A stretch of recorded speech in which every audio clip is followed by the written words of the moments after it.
नहमदुहु व नुसल्ली अला रसूलिहिल करीम अम्मा बाद फ़ाऊज़ु बिल्लाहि मिनश शैतानिर रजीम बिस्मिल्लाहिर रहमानिर रहीम रब्बि इश्रह ली सदरी व यस्सिर ली अमरी वहलुल उक़दतम मिन लिसानी यफ़क़हू क़ौली। अस्सलामु अलैकुम व रहमतुल्लाहि व बरकातुहू। आज मैं जिस टॉपिक पर बात करूँगी उसका उन्वान है मजाक उड़ाना। ज़बान की बुराइयों में से, ज़बान की बीमारियों में से एक जो सबसे बड़ी बीमारी जो एक मुसलमान भाई को दूसरे से जुदा करती है वो मजाक उड़ाना है। और ये बीमारी अक्सर औक़ात उन लोगों में पाई जाती है जो ख़ुद को बढ़तर और दूसरे लोगों को कमतर समझते हैं। कुरान करीम ने इस पर इस तरह मुतनब्बा किया है, ए ईमान वालो, ना ठट्ठा करे कोई कौम दूसरी कौम से शायद कि वो उनसे बेहतर हो, और ना औरतें किसी औरत से शायद कि वो उनसे बेहतर हों। यानी हमें कुछ अंदाज़ा नहीं कि जिस इंसान के बारे में हम मजाक कर रहे हैं या जिसका मजाक उड़ा रहे हैं उस इंसान का अल्लाह की नज़र में क्या मकाम है, और हम नहीं जानते कि हमारा मजाक उड़ाना उस पर क्या असर करेगा और हमारे लिए क़यामत के रोज़ जिस शख्स का हमने मजाक उड़ाया है इसके बदले में हमें क्या मिलेगा। तो इसलिए हमेशा कोशिश करनी चाहिए कि कोई इंसान कैसा भी हो, चाहे वो अच्छा हो बुरा हो, उसके बारे में हमें कुछ भी नहीं कहना चाहिए, कोई उसका मजाक नहीं उड़ाना चाहिए, चाहे वो जिस हाल में भी हो।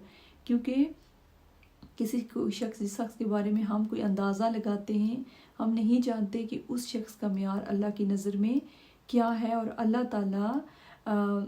ताला ने उस इंसान के लिए क्या कुछ सोचा हुआ है।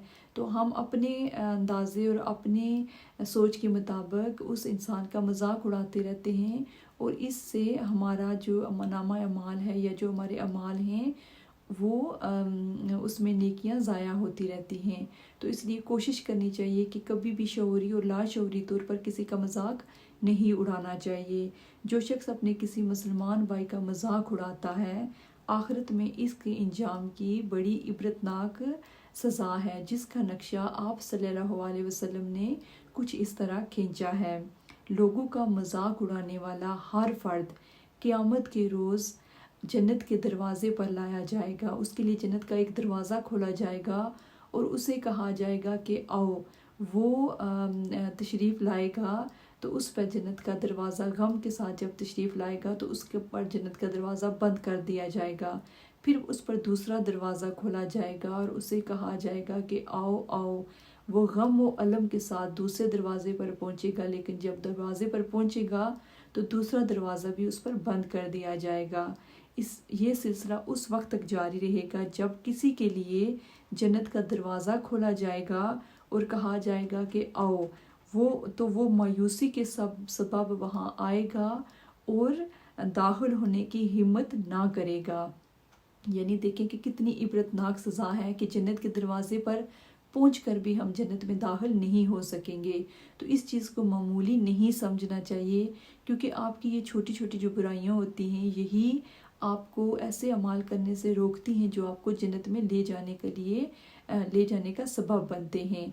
तो इसी तरह एक और जगह इसकी शक्ल ये बयान की गई है मजाक उड़ाने की कि किसी के ऐब निकालना या किसी की नकल उतारना। एक दफ़ा आयशा रज़ियल्लाहु अन्हा ने किसी की नकल उतारी तो आप सल्लल्लाहु अलैहि वसल्लम ने नापसंद फरमाया, मैं किसी की नकल उतारना पसंद नहीं करता अगरचा मुझे ये और ये दिया जाए, यानी कोई भी दुनियावी नियामत। तो जिस चीज़ को हमारे प्यारे नबी मोहम्मद मुस्तफ़ा सल्लल्लाहु अलैहि वसल्लम ने नापसंद फरमाया, हमें भी उन कामों को नापसंद फरमाना है, नापसंद करना है। जब हम उन कामों को नापसंद करेंगे और दिल से उन कामों को बुरा जानेंगे तभी हम उन कामों को छोड़ सकेंगे। अगर हम दावा करते हैं कि हम अपने नबी से मोहब्बत करते हैं तो हमें वही चीज़ें अपनानी चाहिए जो हमारे प्यारे नबी ने अपने लिए अख्तियार की। तो कोशिश करके कभी भी किसी की दिल आज़ारी नहीं करनी चाहिए और ना ही किसी का मजाक उड़ाना चाहिए। तो हमें अल्लाह ताला से दुआ करनी चाहिए कि अल्लाह ताला हमें गौर व फिक्र की सोच समझ दें, गौर व फिक्र करने का मौके फराहम करें ताकि हम इन बुराइयों से बच सकें। अस्सलाम वालेकुम व रहमतुल्लाहि व बरकातुहू।